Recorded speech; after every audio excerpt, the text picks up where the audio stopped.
आदाब नमस्ते सत श्री अकाल दोस्तों, मैं तबरेज़ मंसूरी आपका बहुत बहुत स्वागत करता हूं हमारे इस यूट्यूब चैनल में जिसका नाम है बिंदास बोलो। हमेशा की तरह इस बार भी मैं एक नई और अद्भुत कहानी के साथ आपके सामने पेश हुआ हूं। ये कहानी है राजस्थान की। राजस्थान में शिवपुरी एक इलाका है, ये वहाँ की कहानी है। ये कहानी है काव्या धाकड़ की। काव्या धाकड़ इन दिनों ये जो कहानी है ये बहुत मशहूर है। पूरे सोशल मीडिया पर ये कहानी छाई हुई है क्योंकि ये इसी महीने की, इसी साल की और इसी महीने की कहानी है। ये कहानी की शुरुआत कुछ ऐसे होती है। अपने माँ बाप के साथ शिवपुरी इलाके में रहती थी काव्या। उसके पिता प्राइवेट स्कूल के मालिक थे और माँ जो थी वो कोई काम नहीं करती थी, वो घर में रहती थी, घर संभालती थी। काव्या का 12th होने के बाद में काव्या का पहले से ही, मतलब उसका बचपन से ही एक इरादा था कि मैं बड़ी होकर डॉक्टर बनूंगी। अब डॉक्टर बनने के लिए तो काफ़ी सारी मेहनतें करनी पड़ती है। 12th के बाद में नीट वगैरह देना पड़ता है। ये चीज़ उसको मालूम थी कि उसको नीट को फेस करना पड़ेगा और नीट का एग्ज़ाम थोड़ा टफ होता है, ख़ास करके इंडिया में। उसके माँ बाप उसके माँ बाप भी ये चाहते थे कि वो डॉक्टर ही बने। इसीलिए अब ये लोग जहाँ पर रहते थे शिवपुरी में, यहाँ पर कोई बड़ा इंस्टीट्यूट नहीं था कि जहाँ पर ये बच्ची उनकी पढ़ लिख कर नीट का एग्ज़ाम देकर डॉक्टर बने। ऐसा कोई वहाँ पर साधन नहीं था। इसलिए इसके माँ बाप ने एक फ़ैसला किया उसे इंदौर में एक कॉलेज में एडमिशन दिलाने का। इंदौर में एक कॉलेज में उसका एडमिशन हो भी गया और वो जाकर इंदौर में रहने लगी। पर कुछ दिनों बाद उसके घर वालों को, यानी उसके माता पिता को ये पता चला कि वो वहाँ पर उसको कुछ लड़के छेड़ते हैं। उसके माँ बाप ने वहाँ से उसको उसका एडमिशन रद्द करा के उसको वापस से शिवपुरी बुला लिया। अब वो फिर से अपने माँ बाप के साथ शिवपुरी में रहने लगी, मगर उसकी जो ज़िंदगी का एक टारगेट था वो कहीं ना कहीं आकर उसको रुकता हुआ नज़र आया और उसके माता पिता को भी रुकता हुआ नज़र आया उसका टारगेट। उसके माता पिता ने फिर फैसला किया कि इसको कहीं और एडमिशन किया जाए। काव्या ने ऑनलाइन एक कॉलेज में एडमिशन लिया, ऐसा अपने घर वालों को बताया। वो कॉलेज था कोटा में, PW इंस्टीट्यूट था वो। वहाँ पर एडमिशन ले ली हूँ मैंने, ऐसा उसने बताया। और उसने ये भी बताया कि वहाँ पर एक पेन गेस्ट है जहाँ पर मैं रहूँगी, वहाँ पर भी मेरी ऑनलाइन बात हो चुकी है। बस अभी जाकर जो प्रैक्टिकली जो फॉर्मेलिटीज़ होती है वो पूरी करना है मुझे। मेरा इंस्टीट्यूट में भी एडमिशन हो जाएगा और वहाँ पर PG का भी बंदोबस्त हो गया है। 13 अगस्त 2023 को काव्या ने अपने घर वालों से कहा कि 3 अगस्त को कोटा जाना है। घर वालों ने डिसाइड किया, घर वाले तैयार हुए और उसके पिताजी ने कहा कि मैं तो नहीं आ पाऊँगा, काम की मसरूफियत की वजह से तुम एक काम करो, अपनी मम्मी को लेकर जाओ। अब काव्या और उसकी मम्मी वो दोनों PW इंस्टीट्यूट पहुँचे कोटा में। और वहाँ पर उन लोगों ने, काव्या ने उसकी माँ को एक चेयर पे बिठाया और ख़ुद काउंटर पे जाकर बात किया। काव्या ने बात करके फिर इसकी माँ से आके कहा कि एडमिशन हो गया है, अभी मैं आपको वहाँ लेके जाती हूँ पेन गेस्ट में जहाँ पर मुझे रहना है।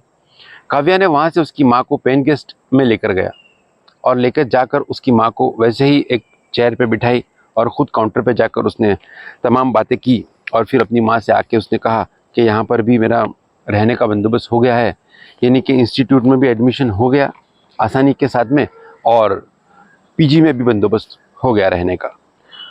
और फिर काव्या ने उसकी माँ से फिर कहा कि एक काम करो, अभी आप वापस चले जाओ। यानी कि 3 अगस्त को 2023 को इसकी माँ को काव्या ने लेकर आई और लेकर आकर कॉलेज में भी एडमिशन हो गया और PG का भी बंदोबस्त हो गया। और उसने उसी दिन अपनी माँ को वापस शिवपुरी में रवाना भी कर दिया। उसकी माँ वापस पहुँच गई। अब इसी तरह चलता रहा इन लोगों का सिलसिला। कम से कम दिन में 2 से 3 बार काव्या अपने माँ बाप से बात करती थी फ़ोन पर डेली, और तकरीबन तकरीबन 6 महीने तक ये सिलसिला चलता रहा। 2 से 3 बार माता पिता से बात हो रही है और सब वो दिनचर्या बता रही है कि आज का दिन ऐसा गया, आज का दिन ऐसा गया, और वहाँ से उनकी माता पिता भी बता रहे हैं कि हमारा दिनचर्या ऐसा गया। ऐसा करते करते 6 महीने गए। 6 महीने के बाद में 17 मार्च को काव्या का फ़ोन आया। फिर उसने एक नॉर्मल जैसे दिनचर्या की बात किया, और 18 मार्च को काव्या का आखिरी फ़ोन आया सुबह के समय उसके पिताजी को। उसने नॉर्मल बात किया जैसे वो हमेशा करती थी। उसके बाद में ये सुबह को फ़ोन आया, और फिर दोपहर में 3 बजे उसके पिताजी के मोबाइल पर व्हाट्सएप पर एक मैसेज आया और फ़ोटो आया। फ़ोटो काव्या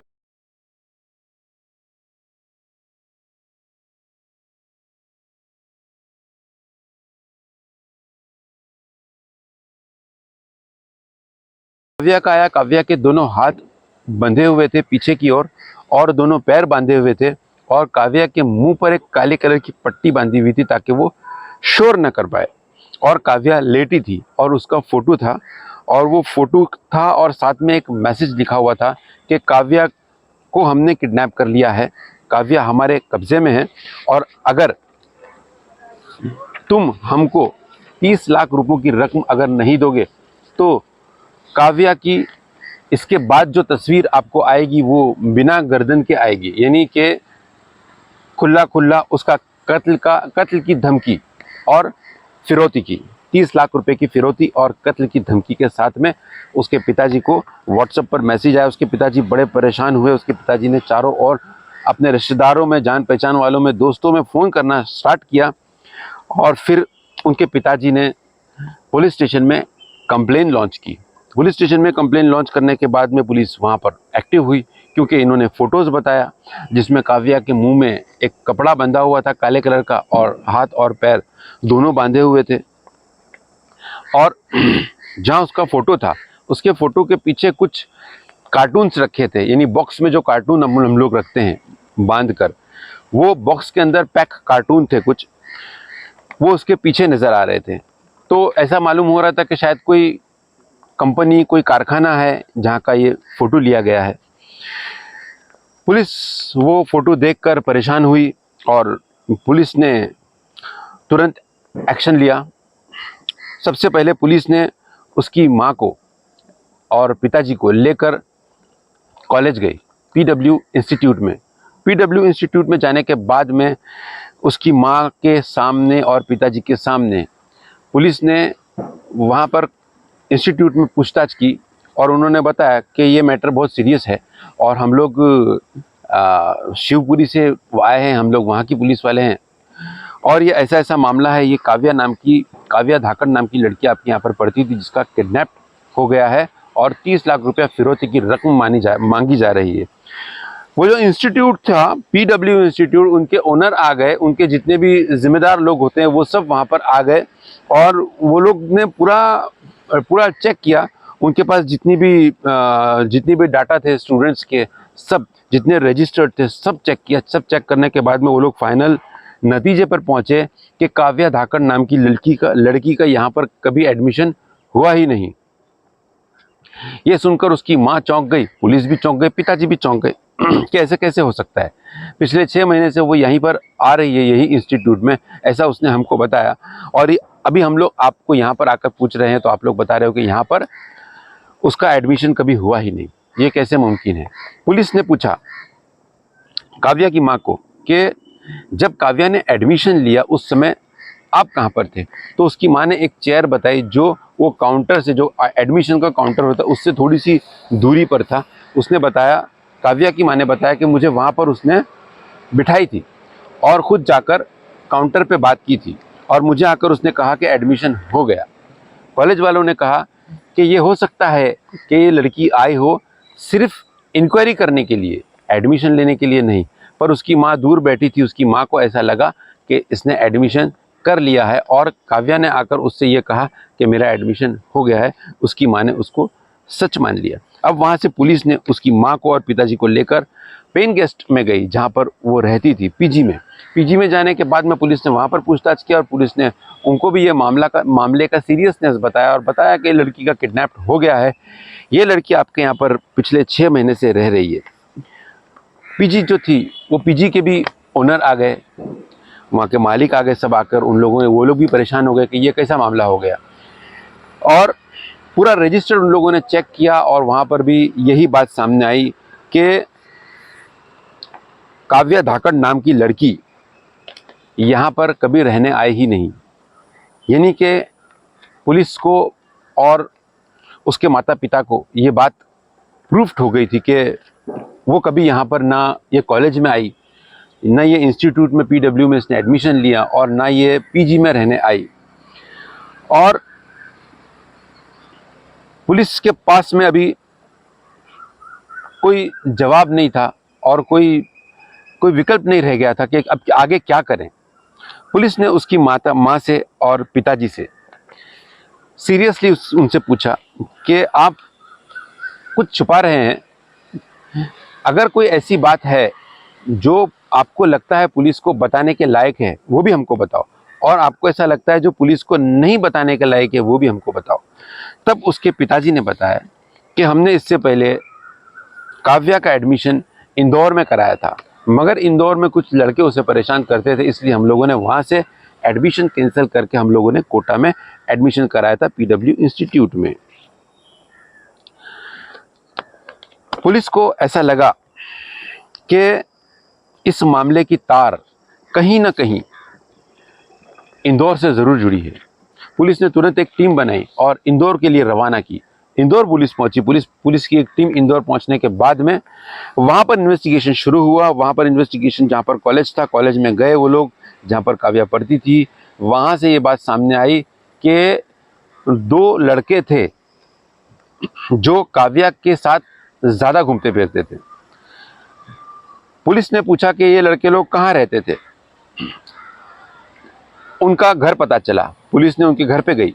उनके घर पे जाकर जब पुलिस ने देखा तो उनके घर पर ताला था। तो जो मकान का मालिक था, मकान के मालिक से पूछा गया तो मकान के मालिक ने कहा कि ये लोग किराए पर रहते थे और यहाँ पर काफ़ी लोग आते जाते थे, खास करके एक लड़की यहाँ पर आती थी। और इतने में वो जो 2 लड़के थे, वो 2 लड़के भी इत्तेफाक से पुलिस के हाथ में आ गए इंदौर में ही।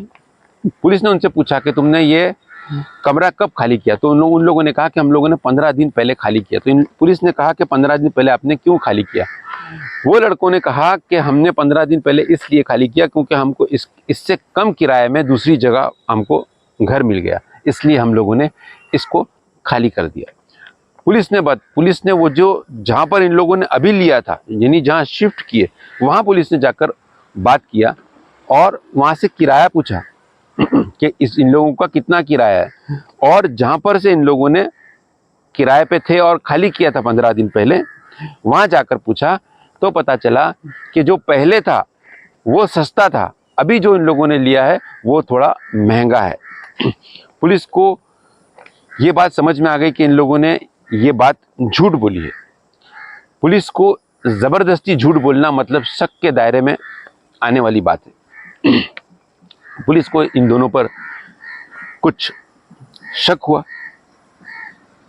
पुलिस ने कहा कि वो जो कमरा तुम लोगों ने खाली किया है वहाँ चलो, वापस वहाँ लेकर आए। वहाँ लेकर आने के बाद में वो कमरे को खुलवाया गया और उस कमरे की तलाशी ली गई।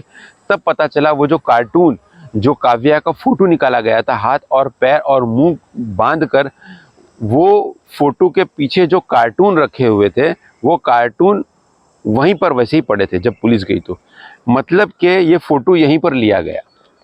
पुलिस ने इस बात का अंदाज़ा लगा लिया। ये बात साबित हो गई कि ये फ़ोटो यहीं पर लिया गया था। और वो जो बॉक्स के पीछे, वो जो कार्टून के ऊपर जो लिखा हुआ था वो एग्जैक्टली वहीं पर लिखा हुआ था और लोकेशन वही था, मगर वो एक घर था। पहले पुलिस को ऐसा लग रहा था कि शायद ये कोई कंपनी, कोई कारखाना है छोटा मोटा, मगर ये कारखाना या कंपनी नहीं थी, बल्कि ये घर था और घर का किचन का हिस्सा था जहाँ पर काव्या का फ़ोटो लिया गया था। फ़ोटो लेने के बाद, यानी कि ये फ़ोटो लेने के बाद कमरा खाली किया गया। खाली करने के बाद में फिर फ़ोटो सेंड किया गया उनके पिताजी को। पुलिस को ये बात समझ में आ गई। पहले फ़ोटो लिया, बाद में कमरा खाली किया और फिर फ़ोटो सेंड किया और फिरौती की रकम मांगी गई। पुलिस ने वो कमरे के बाहर एक सीसीटीवी फुटेज था।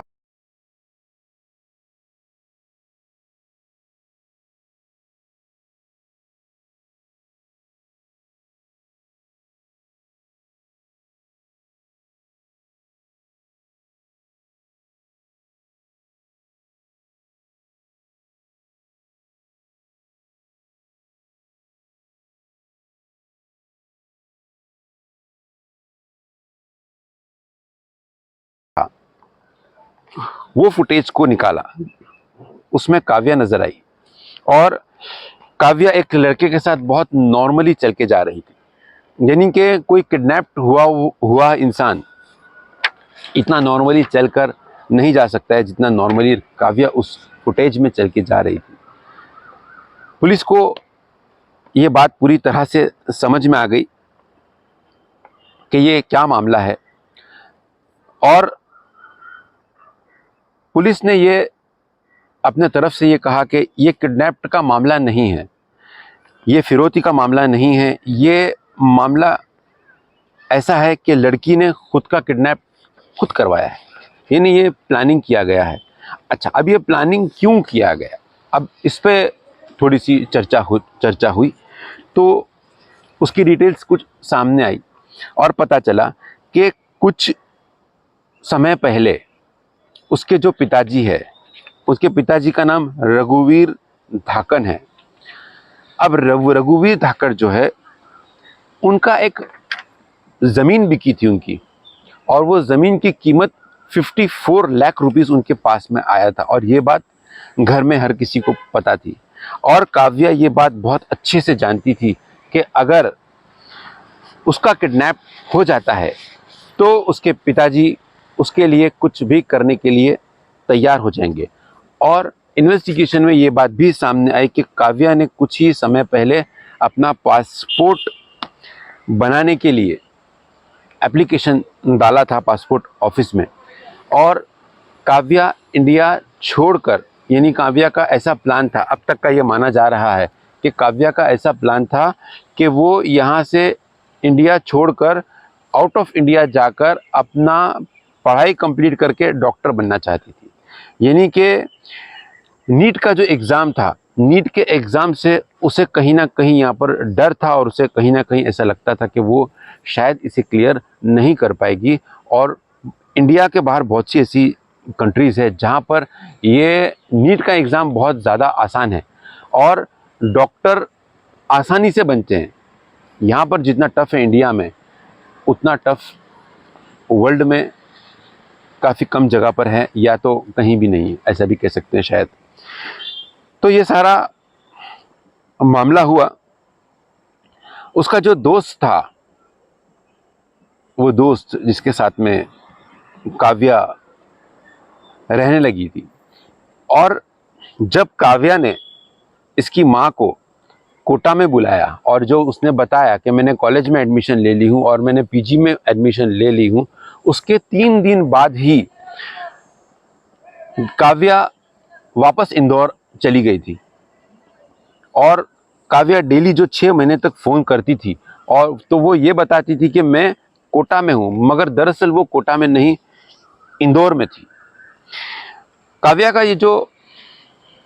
की एक्चुअल में जो नीयत थी, नीयत गलत नहीं थी शायद, क्योंकि वो एडमिशन लेकर आउट ऑफ इंडिया जाकर एडमिशन लेकर वो डॉक्टर बनना चाहती थी, मगर उसका तरीका ठीक नहीं था, उसका तरीका बहुत ज़्यादा गलत था। वहाँ पर पुलिस ने अपना हाथ हटा दिया, ये कह कर के ये पुलिस का मामला बनता ही नहीं है, ये किडनैपिंग केस नहीं है, ये एक्सटॉर्शन का मामला नहीं है, ये फिरौती नहीं है, इसमें कोई किसी को कोई नुकसान नहीं पहुंचा है, तो पुलिस का मामला कैसे बना। वो जो लड़का था, वो दोस्त, उसका नाम था हर्षित और एक का नाम था विजेंद्र। हर्षित और विजेंद्र को पुलिस ने हिरासत में लिया था, मगर क्योंकि उनका कोई इन्वॉल्वमेंट नहीं है, वो लोग वो लड़के के सिर्फ पहचान वाले थे जिसके साथ में काव्या रहने लगी थी, जिसके साथ में काव्या की दोस्ती थी, जो काव्या का दोस्त था। तो ये थी काव्या की कहानी। तो ये काव्या की कहानी से एक बात क्लियर होती है कि काव्या का जो नीयत थी वो शायद गलत नहीं थी, मगर उसका तरीका जो था वो गलत था। और ये कहानी यहीं एंड हुई है। काव्या अरेस्ट नहीं हुई अभी तक, उसको पकड़ा नहीं गया। और वहाँ के जो एसपी है, जो लेडीज़ एसपी है वहाँ पर, फीमेल मैडम है वहाँ पर, उन्होंने एक वीडियो जारी किया है। उन्होंने बच्ची का एडमिशन कराने पिछले अगस्त को उसकी माताजी आई थी। फिर उसके बाद किंतु हमने जो अभी लिया कोचिंग संस्थानों से, विभिन्न कोचिंग संस्थानों से जो पूछा, वहाँ पर कहीं पर भी इसका कहीं एनरोलमेंट नहीं आया है। कोटा में वो किसी कोचिंग में नहीं पढ़ रही थी, पीजी संचालक या हॉस्टल में वो कोटा में नहीं रह रही थी। कोचिंग में ये यहाँ पर कोटा में नहीं पढ़ती थी। और जहाँ तक उसके पेरेंट्स के पास जो मैसेज जा रहे थे कोचिंग के कि वो प्रेजेंट है, एब्सेंट है, इतने नंबर आए हैं, उसका भी अभी तक जो है पता चला है, प्रथम दृष्टया जो पता चला है वो कोचिंग वालों की तरफ से नहीं जा रहा था। वो उसी ने ही कोई जो अपना नंबर ले रखा था, उसी के माध्यम से वो अपने पेरेंट्स को मैसेज कर रही है। विभिन्न जगह पर हमने टीम्स भेजी हुई हैं। दूसरे जो बल्कि जो दूसरे राज्य की जो पुलिस है उनसे भी समन्वय बनाया जा रहा है। विभिन्न इसके जो कहाँ कहाँ जा सकती है उस पर अनुसंधान किया जा रहा है। तो अभी तक तो यही सामने आया है कि ये कोटा में कहीं किसी कोचिंग की छात्रा नहीं थी, ना ही ये कोटा में कहीं किसी पीजी या हॉस्टल में रह रही। पिताजी ने जो हमें दी सूचना, जो उनके पास मैसेज जो मैसेज उनके पास भेजे गए थे और जो फोटो भेजी गई थी, उसी के अनुसार हमने अपहरण में फिरौती 364A में मुकदमा दर्ज। वीडियो में ये रिक्वेस्ट किया है कि काव्या तुम कहीं पर भी हो, वहीं की पुलिस को अपने आप को सरेंडर करो। जहाँ भी तुम हो वहीं की पुलिस को अपने आप को सरेंडर करो, ताकि पुलिस तुमको यहाँ पर हमारे पास और अपने माँ बाप के पास हिफाजत के साथ पहुँचा सके। मैं इस वीडियो के माध्यम से काव्या से ये रिक्वेस्ट ज़रूर करूँगा कि काव्या, तुम्हारे माँ बाप बहुत ज़्यादा परेशान हैं। इंदौर से कोटा से अपने घर पर जहाँ वो रहते हैं राजस्थान, इसी में वो लोग उलझ के रह जा रहे हैं। यानी ये लोग कुछ कर नहीं पा रहे हैं आगे लाइफ में, और तुम्हारे सदमे से शायद ये लोग निकल पाए या ना निकल पाए, मुझे उसका कोई आइडिया नहीं है। मगर आपके पिताजी और आपकी माताजी आपसे बहुत ज़्यादा प्यार करते हैं, आप कहीं पर भी हो।